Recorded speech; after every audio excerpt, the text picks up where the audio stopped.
Hello and welcome to the Hope Recovery Podcast. I'm your host, Greg Schmalhofer, and this is episode number 52. So thank you so much for joining me today on the Hope Recovery Podcast. Today's podcast episode is sort of a wrap-up of the series of episodes on the 12 Steps of Recovery, and this episode is called The 12 Steps, Final Thoughts, and Why It Works. It is clear from reading the 12 Steps of Recovery from either AA or NA that the steps are very much centered on God and a spiritual experience with God and ultimately a spiritual relationship with God. Certainly the 12 steps have helped many millions of people be successful in recovery. And it is unmistakable that God and a spiritual relationship with God are key components of why the 12 steps have been so successful.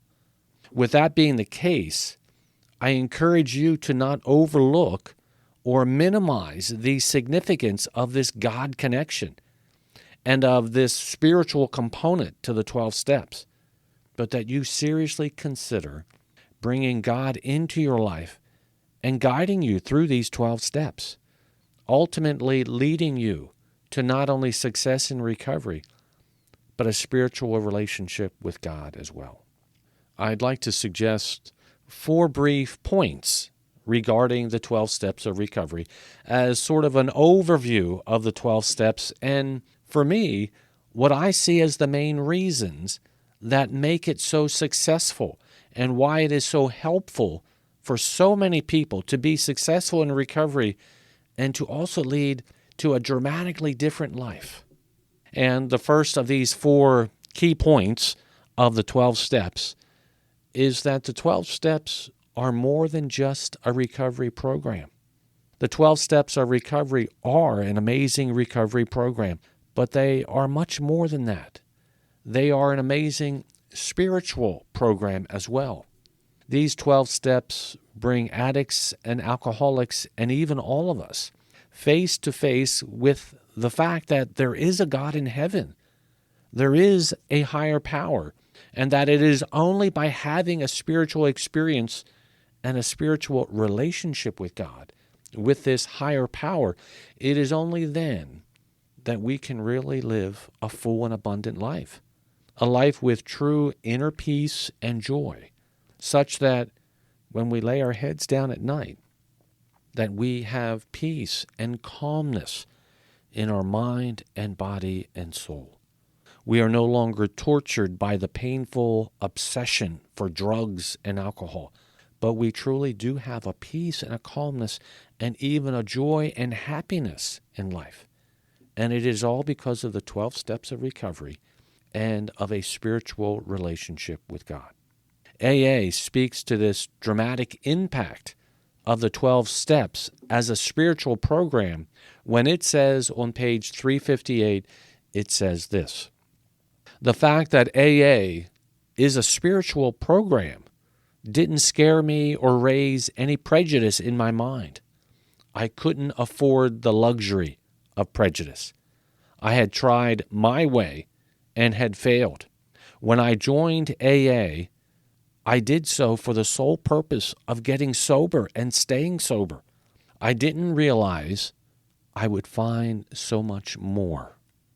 But a new and different outlook on life started opening up almost immediately." And later it goes on to say, "Above all, I am grateful to AA for my sobriety, which means so much to my family, friends, and business associates, because God and AA were able to do for me something I was unable to do for myself." And that's a quote from AA, page 358. The 12 steps are more than just a program of recovery. They are a spiritual program that lead to a full and abundant life for all of us. And second, the 12 steps are all about prayer. It may be that the 12 steps do not appear at first glance to be about prayer, But as you look closer, they really are very much about prayer. Several of the steps talk about prayer in new and different ways, but they are still very much about prayer.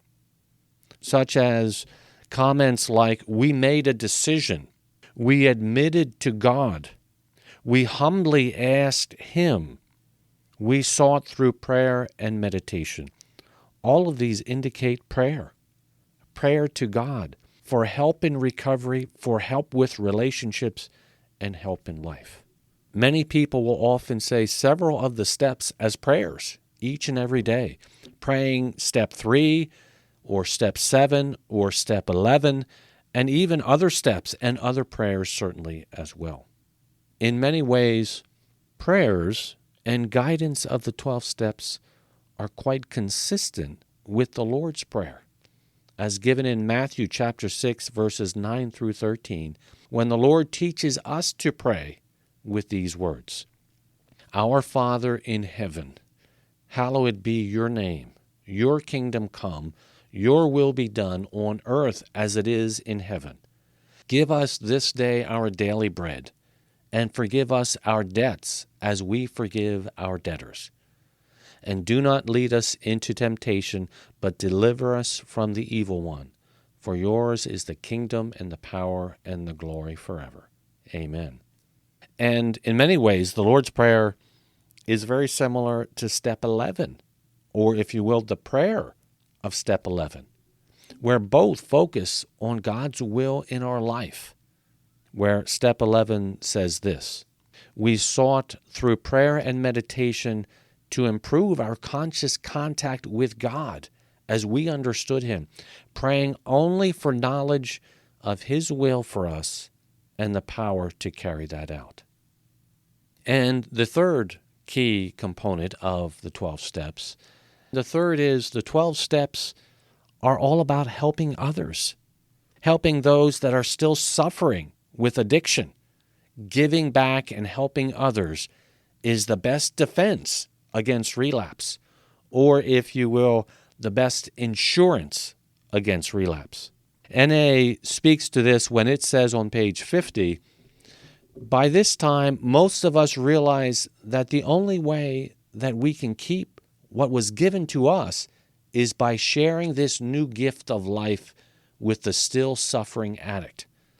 This is our best insurance against relapse to the torturous existence of using. We call it carrying the message, and we do it in a number of ways. And later they go on and say, we received our recovery from the God of our understanding. We now make ourselves available as His tool to share recovery with those who seek it. And that's a quote from Narcotics Anonymous, page 50. At a recent meeting, someone shared that relapse is not required. You do not have to have relapse as a part of your recovery story.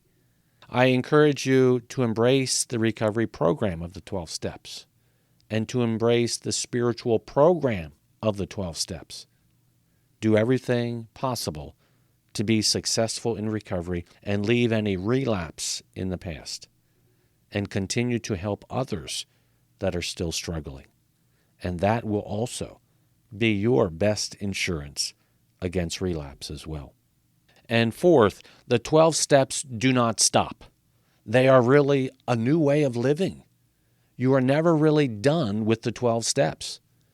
As step 12 says, to practice these principles in all our affairs.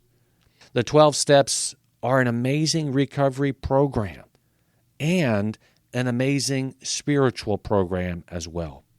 And for me, that is the main reason that it is so successful and how it is able to help so many people to be successful in recovery and to lead dramatically different lives. Because the 12 steps point people to God and to a spiritual relationship with God. As you work the steps, you can grow in your recovery, and that is the most important thing. Because if you are not successful in recovery, everything else falls apart.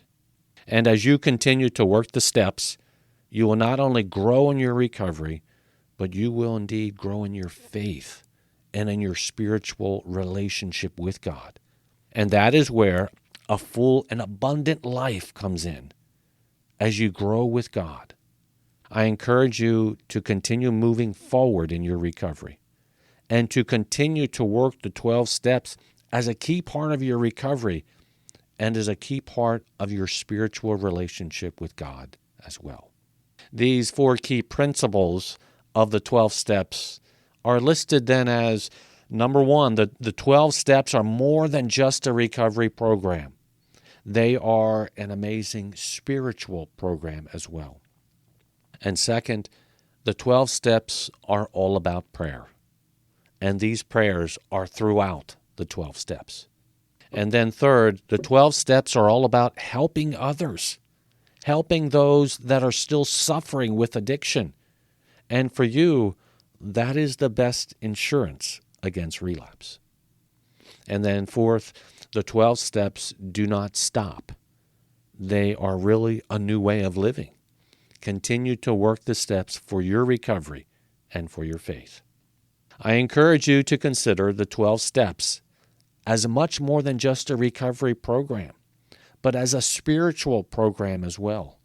And I ask you to consider these 12 steps for you personally, and for you to consider what you truly believe about God and what you believe about a higher power, and then consider how your life might be dramatically different if you bring God into your life. It is absolutely true that with God in your life, you can not only be successful in recovery, but you can indeed have a full and abundant life. And when you lay your head down at night, you can have a peace and a calmness in your mind and body and spirit. And that is absolutely a wonderful thing. That is what I have for you today. Thank you very much for joining me on the Hope Recovery Podcast. And remember, there is always hope with God. Take care, and God bless you all.